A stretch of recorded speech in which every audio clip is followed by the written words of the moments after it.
कि दो तरह की एक्सरे होती हैं, कैरेक्टरिस्टिक एक्सरे और कंटिन्यूअस एक्सरे। दोनों में डिफरेंस क्या होता है? कंटिन्यूअस एक्सरे क्यों बनती है?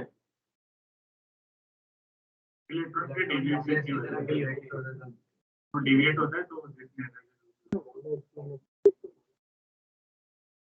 इलेक्ट्रॉन के एक्सेलरेट होने की वजह से कंटिन्यूअसली इलेक्ट्रोमैग्नेटिक रेडिएशन एमिट करता है, इस वजह से उसकी एनर्जी क्या हो जाती है? कम। जो मैक्सिमम एनर्जी इलेक्ट्रॉन लूज कर सकता है वो होती है E इंटू वी जहां पे है पोटेंशियल डिफरेंस जिससे इलेक्ट्रॉन को एक्सेलरेट कराया गया है। उसके करस्पॉन्डिंग एक मिनिमम वेवलेंथ आती है, जिससे ज्यादा वेवलेंथ की एक्सरे तो आपको मिलेगी पर उससे कम वेवलेंथ की एक्सरे हमको नहीं मिलेगी। समझ आया? कैरेक्टरिस्टिक एक्सरे तब बनती है जब बाहर से आने वाला इलेक्ट्रॉन किसी ऑर्बिट के इलेक्ट्रॉन को टक्कर मार के बाहर निकाल देता है और वहां पे वैकेंसी क्रिएट हो जाती है, तो फिर उससे हायर एनर्जी ऑर्बिटल से इलेक्ट्रॉन डी एक्साइट होकर नीचे आ जाता है और एक फोटोन को एमिट करता है, जिसकी एनर्जी होती है 13.6 Z² 1/n1² - 1/n2², जिसमें n1 में वैकेंसी क्रिएट हुई थी और n2 से इलेक्ट्रॉन आया था। तो देखो क्या हुआ, बोर हो रहा है इसलिए कान इस तरफ कर लिया था क्या और मुंह इस तरफ? कान इस तरफ था ना तुम्हारा और मुंह उधर था ताकि अच्छे से आवाज आ सके। ठीक है, तो उससे जो एक्सरे निकलती है वो कैरेक्टरिस्टिक एक्सरे होती है। क्यों बोलते हैं कैरेक्टरिस्टिक एक्सरे? क्योंकि हर एटम के लिए क्या रहेगी? अलग, क्योंकि एनर्जी ऑर्बिटल का जो गैप है वो किन्हीं भी दो एटम्स के लिए सेम नहीं रहता। तो दिक्कत किसी को? चलिए आगे लिखिए मोजलीज लॉ।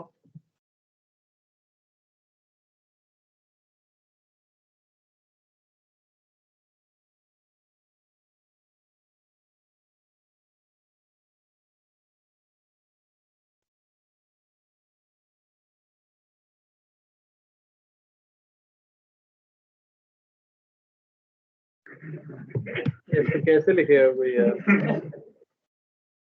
तो मोजली ने बताया था कि जो एक्सरे बाहर निकल रही है उसकी जो फ्रीक्वेंसी है वो Z के साथ रिलेटेड होती है। Z यानी कि टारगेट एटम का एटॉमिक नंबर। समझ आया? तो उन्होंने कहा कि अंडर रूट ऑफ, मैं सही में लिख पा रहा है ये इस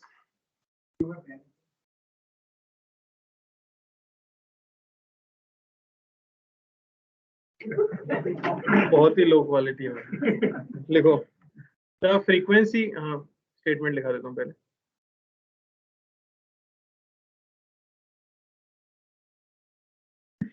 वो नहीं रुकेगा, रख के देख लो।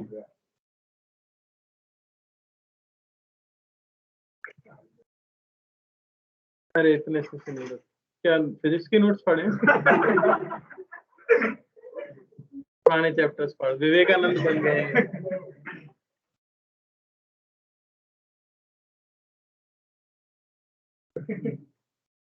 और फोल्ड कर दो, हो जाएगा। और एक जल्दी करो, 20 मिनट की क्लास बची।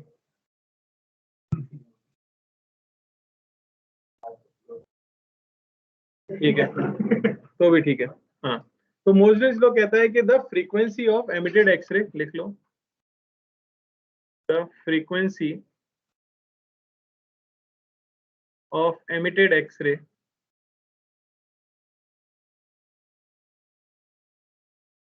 is related to atomic number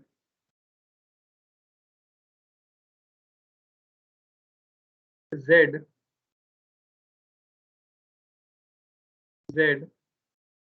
of target metal as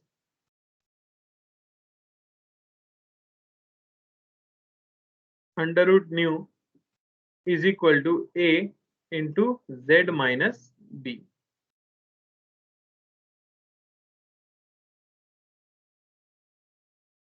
ठीक है ना? जहां पे B क्या कहलाता है? B कहलाता है स्क्रीनिंग कांस्टेंट।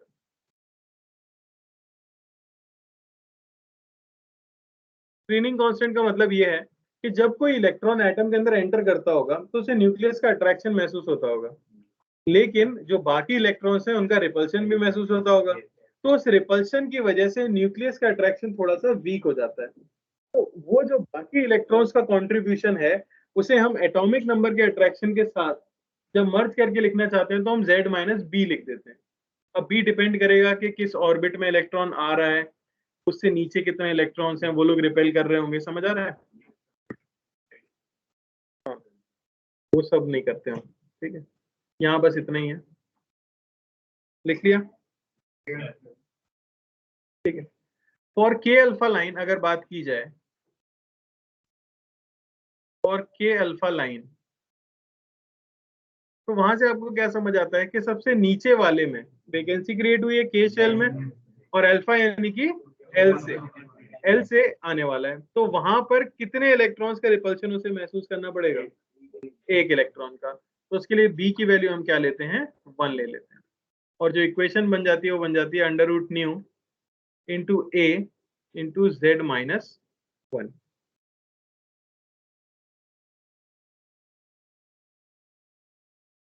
समझ आया? इसकी वैल्यू हम निकाल सकते हैं, ए की जो वैल्यू है कैसे निकाल सकते हैं? आपको ये रिलेशन पता है कि 1 बाय लैम्डा वेव नंबर ये होता है हमारे पास कितना? R C H 1 by N one square minus 1 by N two square. क्या ये कैरेक्टरिस्टिक एक्सरेज के लिए भी वैलिड है कि नहीं है? और उन्हीं के लिए तो हम वो बात कर रहे हैं वैकेंसी वाली। तो इस पे अगर मैं मल्टीप्लाई कर देता हूँ, या जेड स्क्वायर कहाँ गया?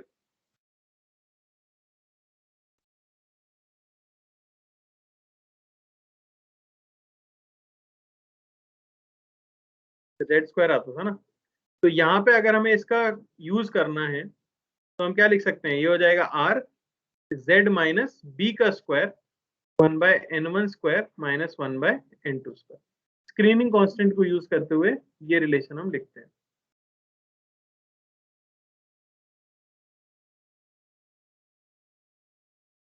समझ आया? तो अगर के अल्फा की बात की जाए तो बी की वैल्यू तो क्या हो जाएगी? 1। एन वन की वैल्यू क्या हो जाएगी? 1। एन टू की वैल्यू क्या हो जाएगी? 2। तो आपको 1 बाय लैम्डा क्या मिल जाएगा? ये मिल जाएगा आर जेड माइनस 1 का स्क्वायर 1 माइनस 1 बाय 4, यानी कि 3 by 4 into R Z minus 1, ये मिल गया आपको 1 बाय लैम्डा। समझ आया? अब सी बाय लैम्डा क्या हो जाता है? न्यू। तो दोनों तरफ सी से मल्टीप्लाई कर दूं, तो न्यू क्या हो जाएगा? सी बाय लैम्डा, यानी कि 3/4 R C into Z minus 1 का होल स्क्वायर। और अंडर रूट अगर आप ले लेते हो तो अंडर रूट न्यू, ये आपको मिल जाएगा under root of 3/4 R C into Z minus 1। तो क्या इसको रिलेट कर पा रहे हैं हम मोजलीज लॉ से? तो ए की वैल्यू क्या मिली है आपको? ये।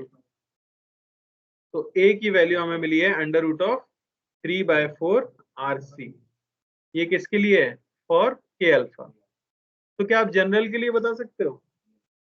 क्या लिख देंगे जनरल के लिए? ए की वैल्यू जो हो जाएगी, क्या मैं कह सकता हूं under root of R C 1 by N one square. समझ आया कि नहीं? यही चीज तो आई है बस।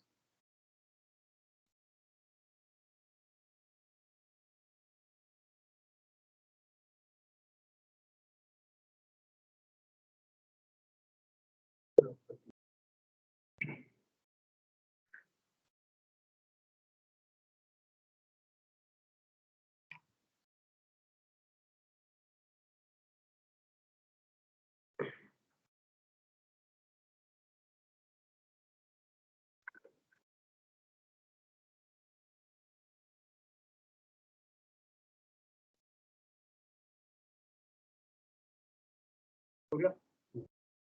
यहाँ पे हमारी थ्योरी खत्म हो जाती है। अब हम करेंगे क्वेश्चन। छोटा सा टॉपिक है बहुत, एक्सरे।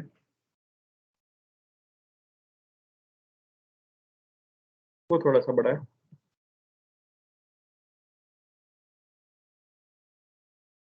सर 1 मिनट थोड़ा।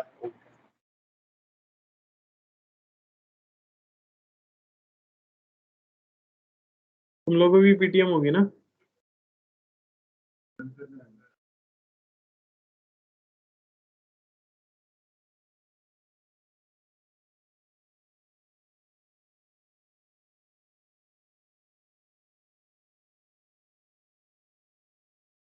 Yes sir. जो है पढ़ रहा है, लगातार मेहनत कर रहा है, तो उसके मार्क्स नहीं आ रहे, क्या समाधान होगा इसका?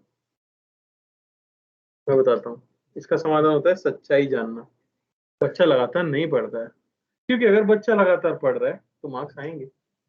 ऐसा हो सकता है कि आप लगातार पढ़ो, आप दिन रात पढ़ो, आप एक भी मिनट वेस्ट नहीं कर रहे हो, आप बुक लेके बैठे ही रहते हो, पढ़ते ही रहते हो, पर आपके मार्क्स नहीं आते। ऐसा दो कारणों में दो तरीके से हो सकता है। एक तो मैं आके संस्कृत पढ़ा जाऊं और पेपर फिजिक्स का हो, या दूसरा आप बस कॉपी लेके बैठ जाओ। सच्चाई सबको पता है, पर सुनना है टीचर की। बच्चे को पता है मैं क्या कर रहा हूँ, उसके पेरेंट को भी पता है ये क्या कर रहा है, तो फिर भी क्या पता कुछ समाधान हो। क्या पता टीचर बोले अच्छा ऐसा है, पढ़ रहा है पूरा, फिर ठीक है अब की बार फुल आ जाएंगे। नहीं होगा ना वो।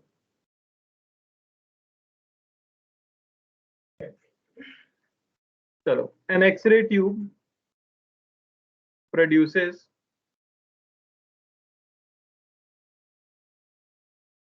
X-ray spectrum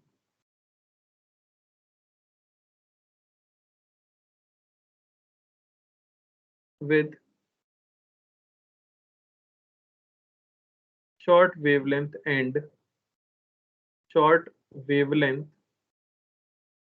end at 0.45 angstrom. What is the minimum energy? What is the minimum energy? Sorry, maximum energy. What is the maximum energy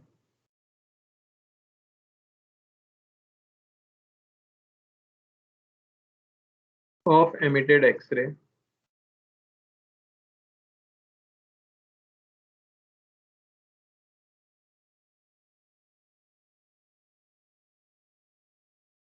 also find the order of accelerating voltage.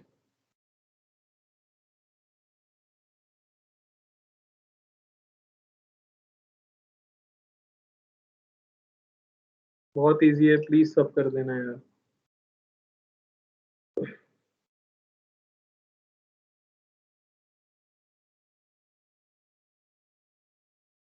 अच्छा, यहाँ proportionality लिख ली ना सबने? Under root nu Z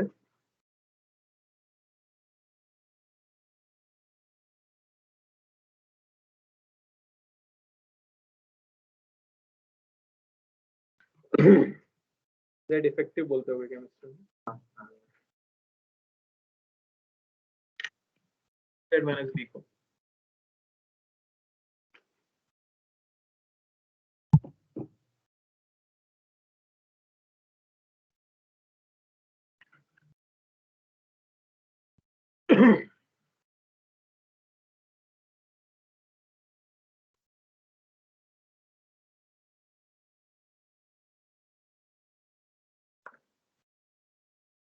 आज तो form में लग रहे हो तुम, पूरा फोकस तुम ही पे हो जाए ऐसा चाह रहे हो, है ना? पहले कान इधर कर दिया, फोन बजा दिया, अब रिप्लाई भी कर रहे हो मैसेज पे। मुझे लगा चैट करने बैठ गया, इतना हो ही गया तो चले।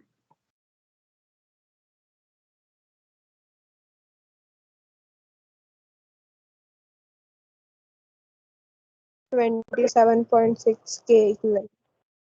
27.6।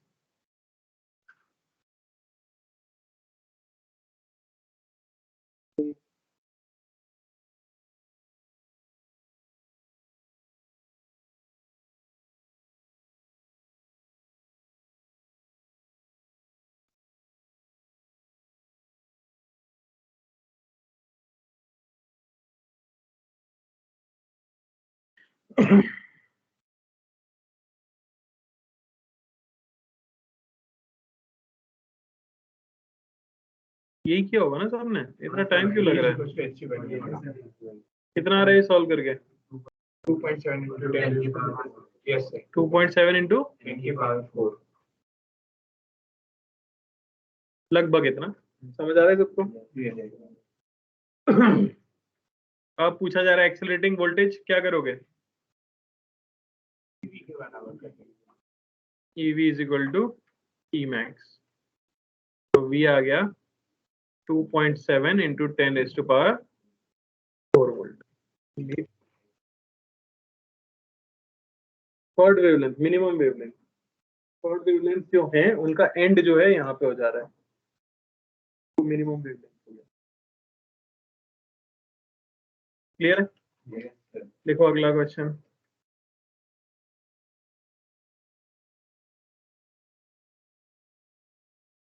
तो लैम्डा दे रखा है आपको के अल्फा का, emitted from zinc। पता है एटॉमिक नंबर या बताऊं? 30.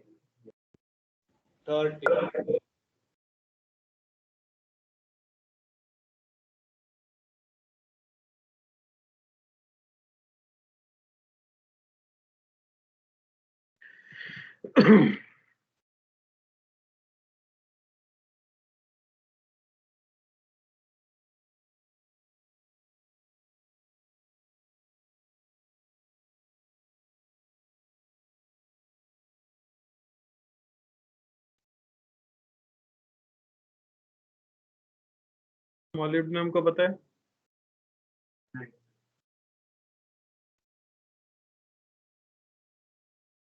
चलो 42 इसको बताना है आपको, के अल्फा के।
आंसर तो दे सकते हो फटाफट।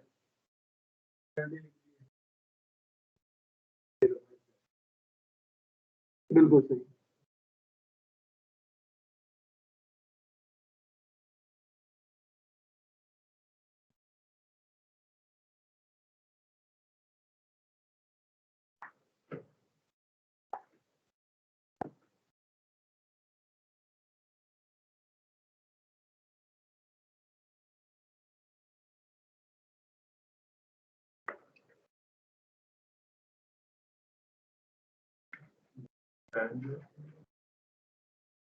हम्म, 0.70 तक बोल रहा हूँ।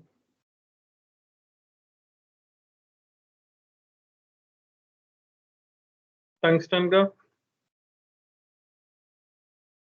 निकाल लोगे, मतलब फॉर्मूला है क्या कोई फॉर्मूला है तुम्हारे पास?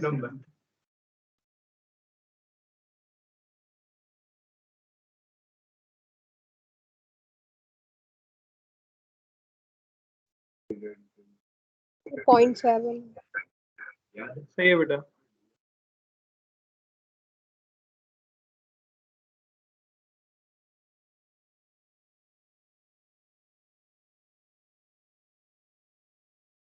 तो यहाँ से आप देख सकते हो, आया ही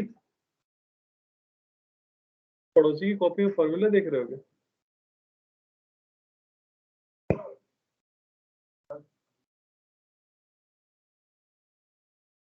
ओ माय गॉड, अब क्या करें? V is equal to F lambda होता है बेटा, यही होता है c बाय लैम्डा। कैसी बातें कर रहे हो?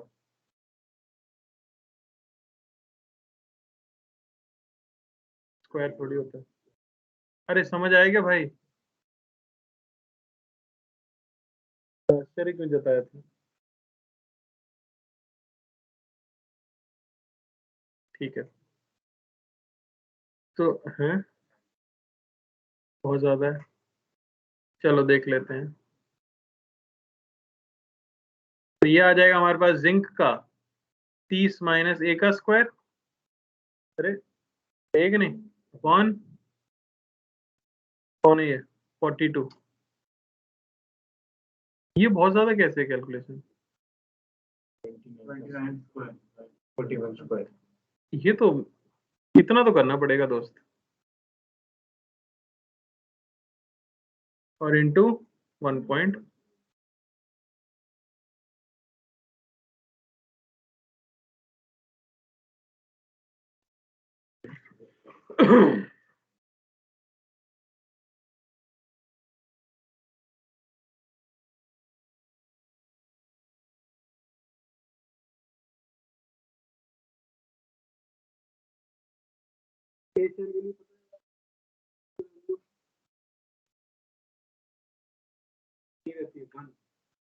भूल मत जाना, जेड इफेक्टिव लेना पड़ेगा।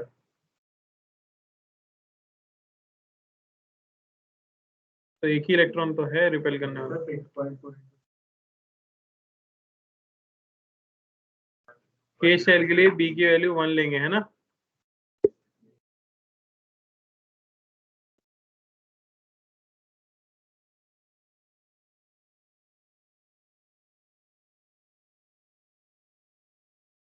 ये करना है बस, देखो समझ आया था कि नहीं? एक ही तो फॉर्मूला है, बस उसमें पुट करनी है वैल्यू। आर की वैल्यू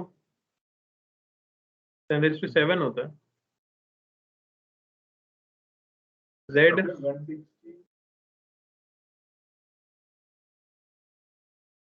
क्या उल्टा?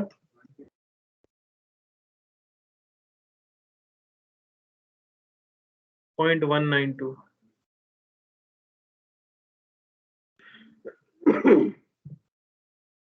कैलकुलेशन मैं फिर बोलूंगा, कैलकुलेशन ये है जिसकी वजह से आप एग्जाम में छोड़ के आओगे सवाल। कॉन्सेप्ट कैसे मुश्किल करेगा इसमें कोई?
खत्म तो है, वही क्वेश्चन दूंगा तो कैलकुलेशन तो आएगी।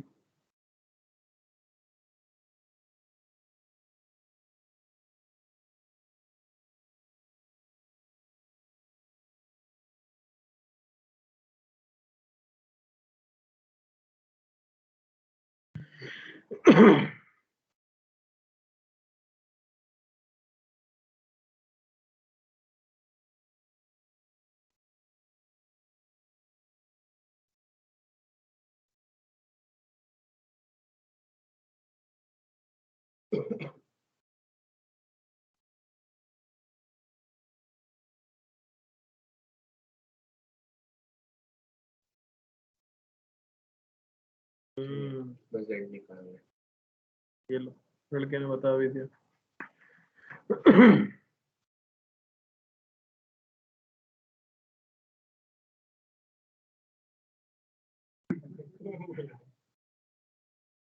कौन सा एलिमेंट है आपको ये बताना है?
ये ऑब्जॉर्प्शन की एज कौन सी होगी?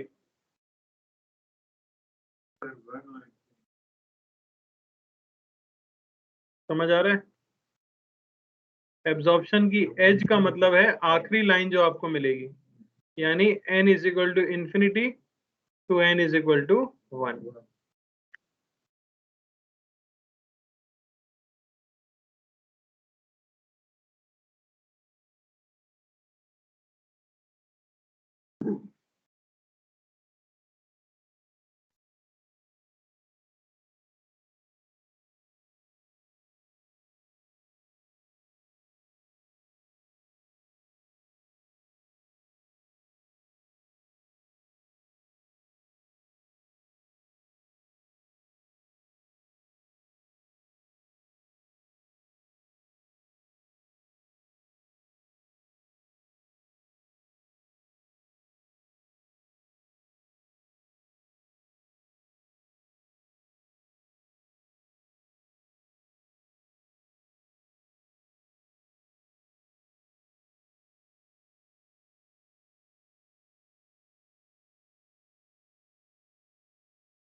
नहीं दोस्त, Sir, vanity. कौन? Vanity 23. 20 Three. 23 23 वेनेडियम ही है, 23 वेनेडियम।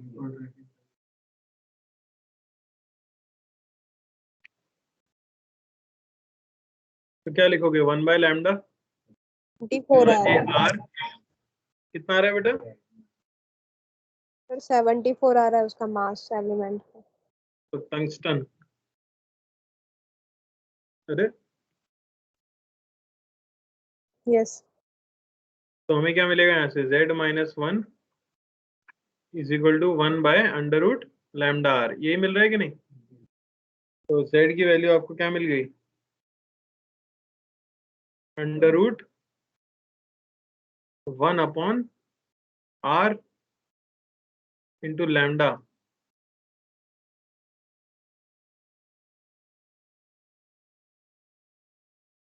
Plus 1 plus 74। मेरी कैलकुलेशन के हिसाब से तो ये है। एक बार कैलकुलेटर से देख सकते हो।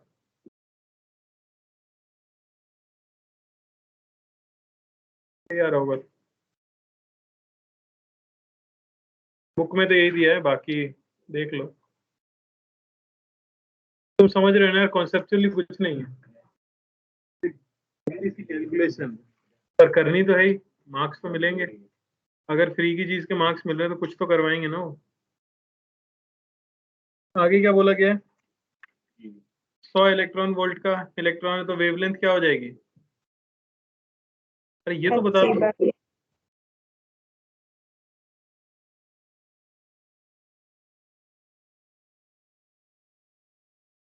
अरे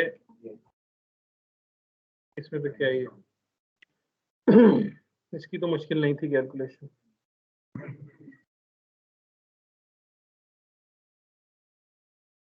खत्म हो गया वैसे चैप्टर।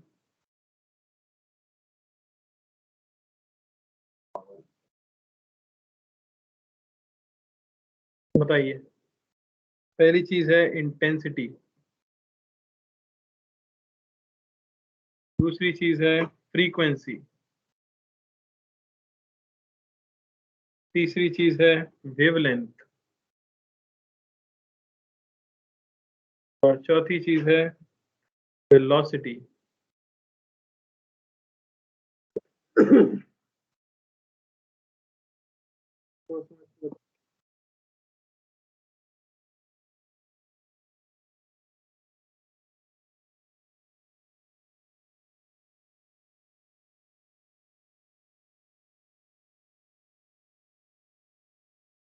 वेलोसिटी बढ़ानी पड़ेगी तो बढ़ाइए कुछ नहीं होगा ज़्यादा गिरेंगे इससे वेलोसिटी होना चाहिए क्योंकि एज पर लैपटॉप लोग यूनिवर्सिटी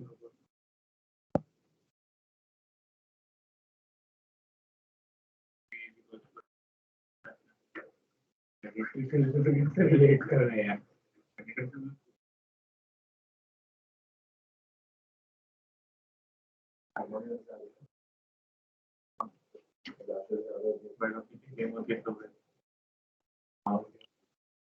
अल्फा रे नहीं है पार्टिकल,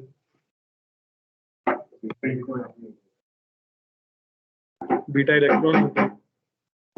ये फोटॉन्स की बात कर रहे हैं या फोटॉन्स की बात हो रही है। फ्रीक्वेंसी बढ़ानी फोटॉन, सारी लाइट फोटॉन से मिलती है, सब लाइट की स्पीड से चलते हैं, पड़ेगी तो स्पीड से तो फर्क पड़ने वाला नहीं, सब सी से ही चलते हैं। फ्रीक्वेंसी बढ़ाने से क्या होगा? एनर्जी बढ़ जाएगी, एनर्जी बढ़ जाएगी तो ज्यादा देर में खत्म होगी एनर्जी, तो ज्यादा दूरी तक पेनिट्रेट कर जाएगा। अरे समझ आया कि नहीं? क्या बढ़ाना चाहिए? या लैम्डा घटा दो तो एनर्जी बढ़ जाएगी।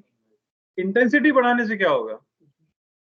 एक कमजोर आदमी जाके दीवार से टकराए या 100 कमजोर आदमी जाके दीवार से टकराए, कुछ नहीं होने वाला, दीवार टूटेगी। ठीक है, बाकी इसकी एटलीस्ट 2 पेज का चैप्टर है एच सी वर्मा में, थोड़े से क्वेश्चन है वो ट्राई कर लेना एच सी वर्मा से भी। मॉड्यूल जो बोला है वो कर लो, 25 को डिस्कशन है, कल डिस्कशन तो कल ही डिस्कशन है, कर लो अब तो। किया है अभी तक?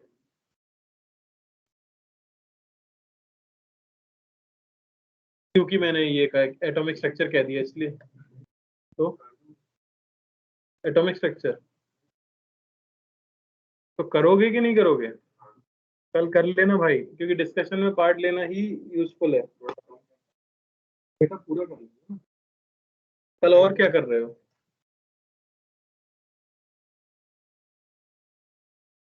पी क्या होता है?